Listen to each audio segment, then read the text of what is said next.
It began not with a scream, or a storm, or a tragedy.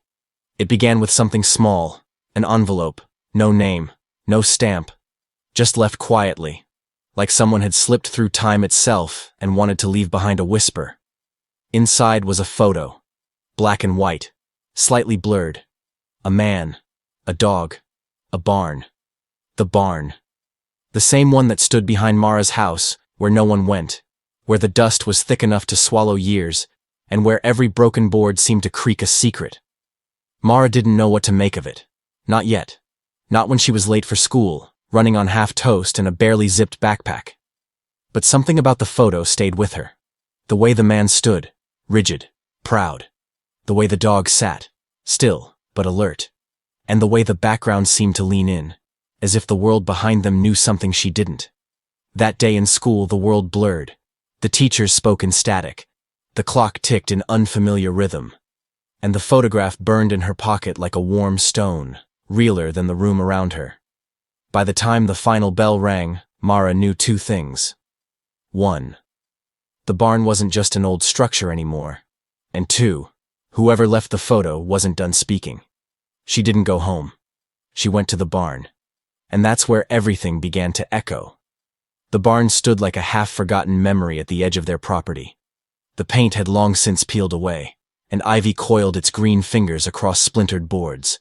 Mara had passed it every day of her life, never once stopping, never once questioning the silence that seemed to wrap around it like a second skin. But now the silence wasn't empty. Now it waited. She hesitated at the threshold. The doors, normally shut tight with a rusted chain, hung slightly ajar. The lock was still there, untouched, but the chain was broken. Not snapped, not rusted through, cut, clean. Someone had wanted in, or out. Mara pushed the door with the edge of her shoe. It groaned open, the sound deeper than expected, like it echoed through more than just old timber. Like it passed through time. The dust inside was thick, but disturbed. Patterns, faint but deliberate, arced across the floor, like someone had walked in circles, dragging something behind them, or pacing, or waiting. She stepped inside. Light filtered through slats in the wall, slicing the barn into strips of gold and shadow. Her breath puffed in front of her, visible in the chill that clung to the air even though it was spring. There was something in the corner, not large, but deliberate. Hanging from a beam, a collar, faded leather, weathered. She stepped closer. The tag was still attached. It swung when she approached, catching the light just enough to reveal one word. Benny. She stared at it, then slowly looked down. Directly beneath the collar was a bowl, empty, but recently cleaned. Beside it, a blanket, folded, and next to the blanket, a toy.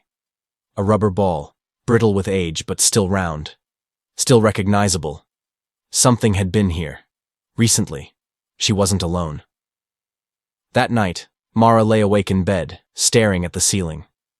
Her fingers traced the photo under her pillow. She had taken it with her, couldn't bear to leave it in the kitchen, where her mom might find it, and make it all stop with one too reasonable explanation. But no explanation could cover the weight in her chest. She could feel it. Someone, or something, was reaching out.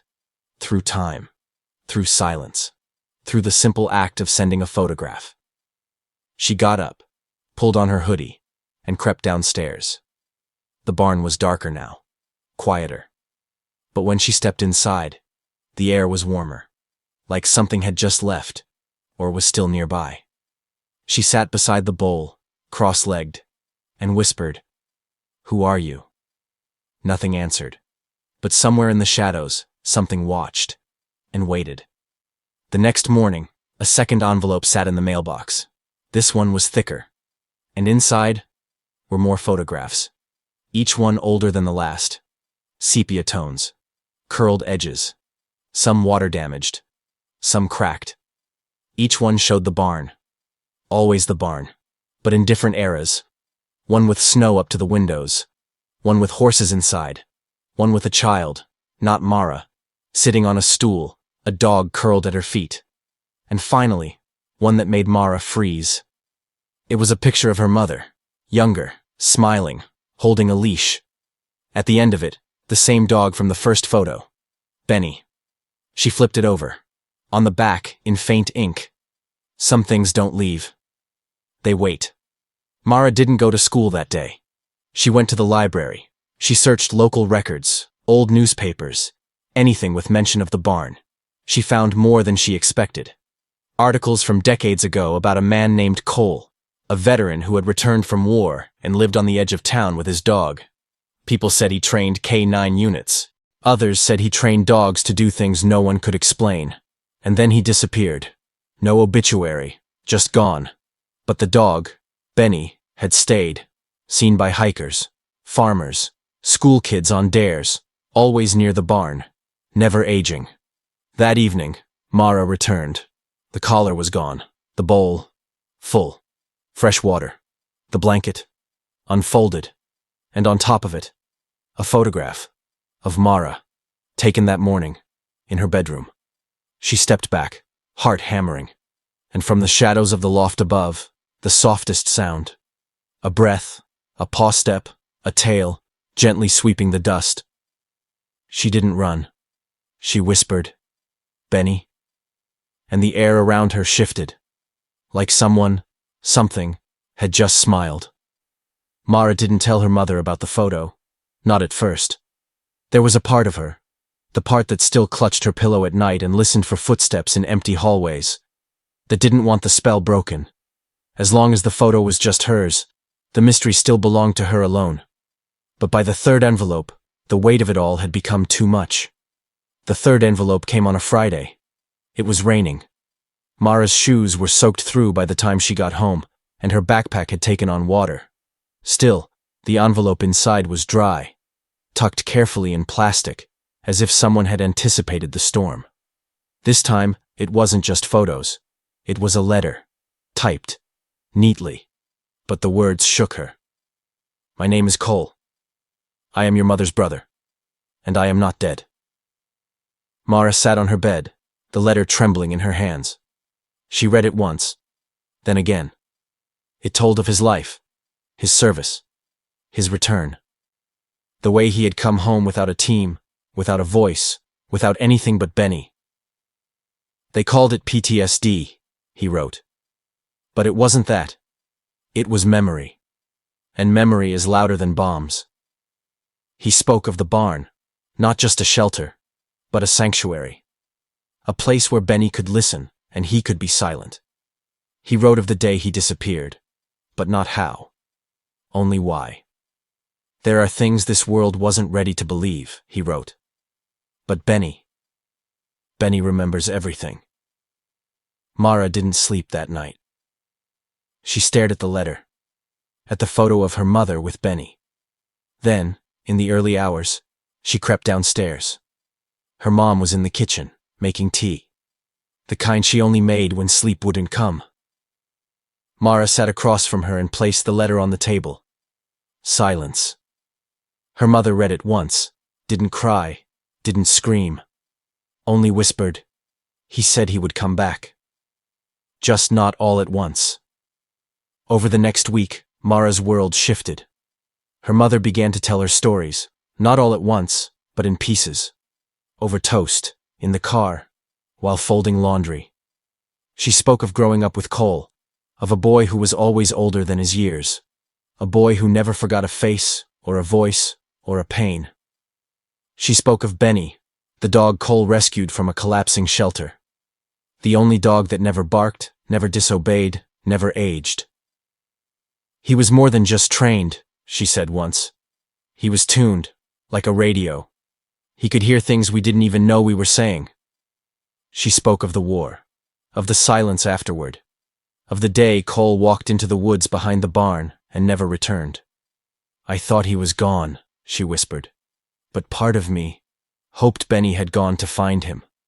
Mara understood, because Benny had found her.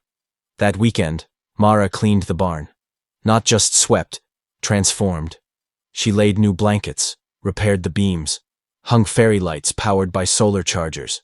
She set a small table, a water bowl, a tin of treats, and at the very center, Under the window that let in the morning sun, she placed the photos, every single one, in a circle, like a memory wheel. That night, she left the barn door open and waited. She didn't wait long. Sometime after midnight, she heard the footsteps. Not heavy, not rushed, purposeful. Then the sound of drinking. Then, breathing. She peeked through the rafters above and saw him, gray-muzzled, still. Benny. He looked up at her, and in his eyes, not confusion, recognition. She climbed down the ladder slowly, her hands trembling. Benny didn't move. She knelt in front of him and whispered, "Are you waiting for him?" The dog blinked. Once, twice, then turned toward the door. And outside, barely visible in the fog, was a silhouette. A man. Tall. Still. Watching. And then he was gone. But the echo of him remained. In the footprints that hadn't been there before. In the barn's warmth that hadn't existed since she was born. In the silence that now felt full. The next morning, there was no envelope, but there was a box. It sat beside the barn door, wrapped in faded brown paper and tied with twine. No note, no return address. Just one word, carefully inked across the top. Mara. She hesitated before touching it. Something about the box felt ancient, like opening it might pull her backward into a memory she wasn't ready to see. Inside were dozens of photographs, more than she could count. They spilled like a deck of forgotten stories, each one showing the barn at different points in time. In snow, in summer light, surrounded by tall grass or blanketed in fog. But it wasn't the barn that captured her breath. It was the people. They were all different. Different decades, different clothes, different lives. But each photo held the same dog. Benny. Never older. Always watching. And always near someone who looked lost. A woman kneeling beside a grave. Benny sitting just behind her. A boy in torn clothes asleep under the stars. Benny curled at his feet. A man on a park bench, staring into space. Benny resting his chin on the man's knee. These weren't just moments. They were rescues. Benny hadn't just been waiting. He'd been working. Mara sorted the photos into groups. Wartime. Post-war. Modern day. Some were barely legible. Others as crisp as if they'd been taken yesterday. She noticed a pattern. Every person in the photos had been part of a local obituary. Some recent. Some decades old. And in each story, there had been a mention of a mysterious dog. A comforter. A companion. A ghost. Mara cross-checked the names with her mother's records, newspaper clippings, and even old town library logs. It all aligned. Benny had been everywhere, but never seen more than once. She began to document everything. Pin the photos to corkboards, draw lines, notes, connections. It became her obsession, not to prove he was real. She already knew that. But to understand how he chose. What connected these people? Why them? Why now? Her. One photo stood out. Unlike the others, it had no person in it. Just the barn. But in the corner, almost hidden in shadow, was a mirror. And in the reflection, Mara. Standing exactly where she was now. She turned around quickly, but the mirror wasn't there anymore. Still, she felt it. The moment. The loop. Time folding in on itself. Benny hadn't appeared in her life by chance. He had always been moving toward her. Or she had always been moving toward him. That evening, she left a note outside the barn. I know now. You don't just wait. You protect. And under it, a question. Is there someone else who needs you now? When she returned the next morning, the note was gone. In its place, a single photograph. A girl. Not Mara, but young. Alone. Sitting on the steps of a burned-out house. And beside her, Benny. Looking at the camera. Looking at Mara. Like asking, will you help me help her? Mara felt it then. A shift. The barn was no longer just a place of memory.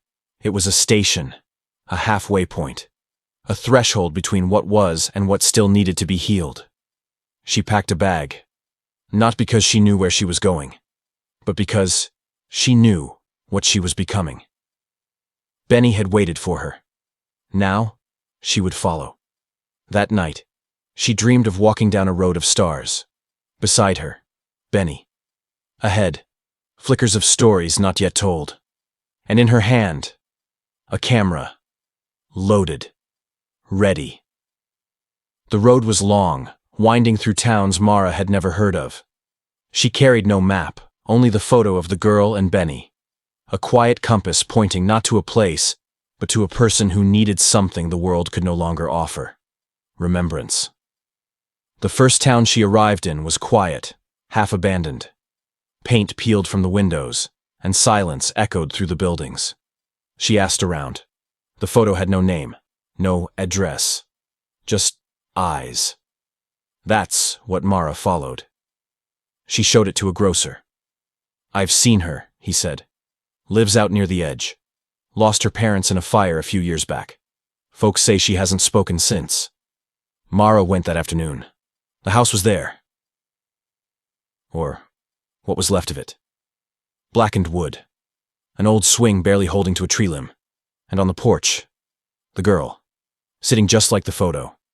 Benny nowhere in sight. But Mara felt him. Somewhere near. Watching. She didn't speak at first. Just sat. Close. But not too close. The girl didn't flinch. Didn't acknowledge her. So Mara pulled out her own camera. Took a photo. Not of the girl. Of the air between them. Then she stood. And left it. That night, Mara slept in a nearby motel. The kind with buzzing neon and a single vending machine in the lobby. She dreamed again. Of fire. Of ash. And of Benny, leading a child through smoke. When she woke, the photo she'd taken the day before was at her door. But this time, the girl was in it, smiling. And Benny, not behind her, but beside Mara. Mara returned, again and again. She brought books, a sketchpad, sometimes just silence.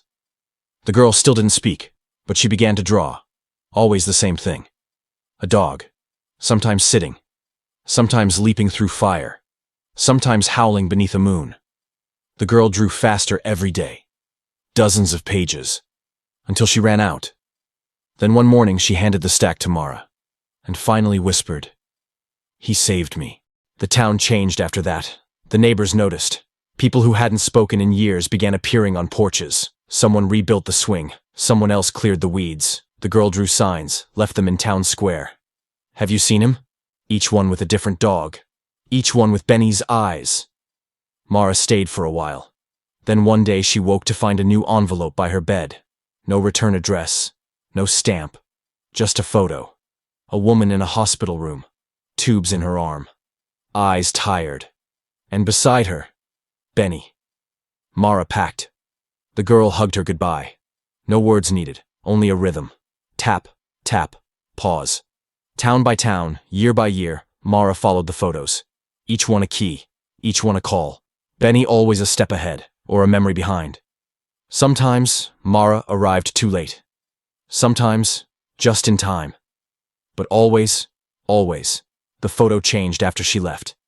The subject smiled, or rested, or simply looked less alone. One day, years later, Mara returned to the original barn.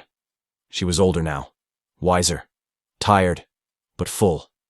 The corkboards still hung there, but new photos had appeared.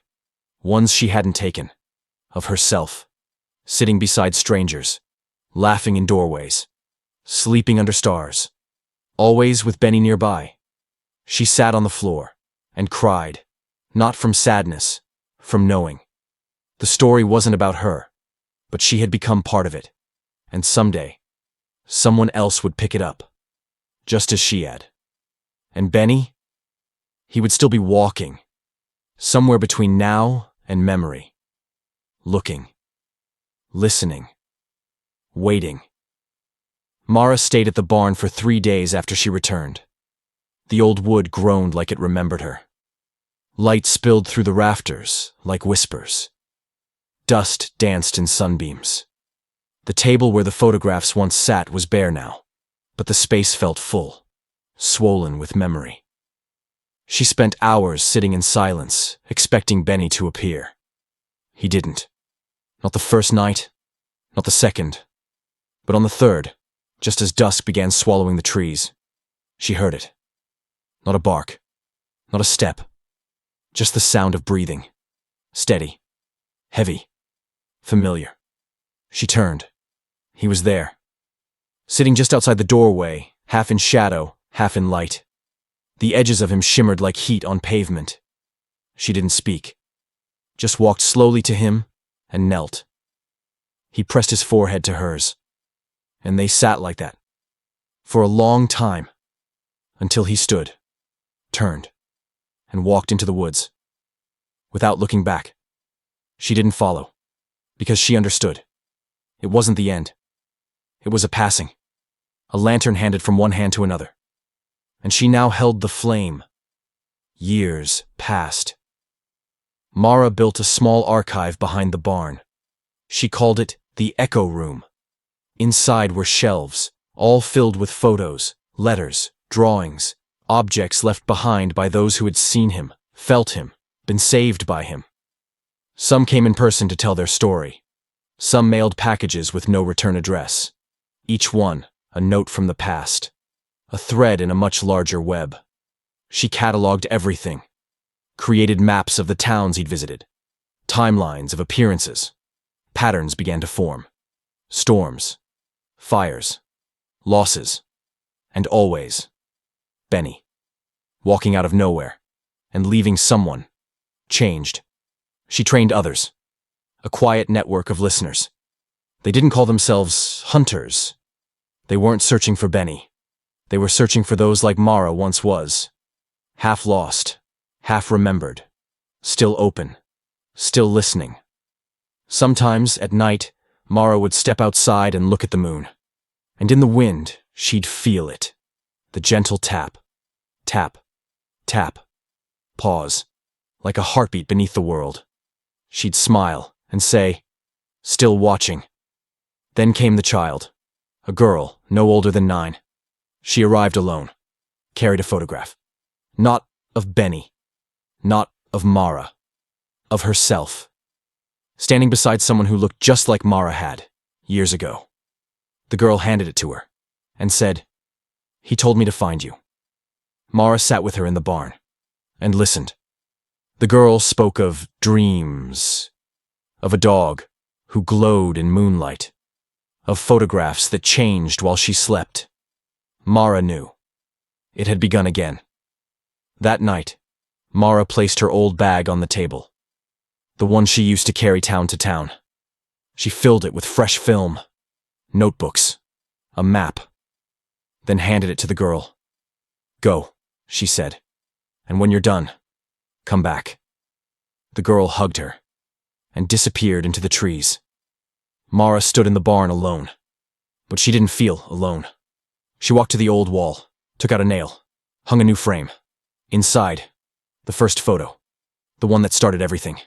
A man, a dog, a barn, and behind them, a shadow, a girl, barely visible, watching, waiting, like an echo, just beginning to sound. And behind her, the shape of another. Something with eyes that never aged. Something that always remembered. Something still listening. Somewhere, not far from here. Between memory and the world. Still walking. Still waiting. Still Benny.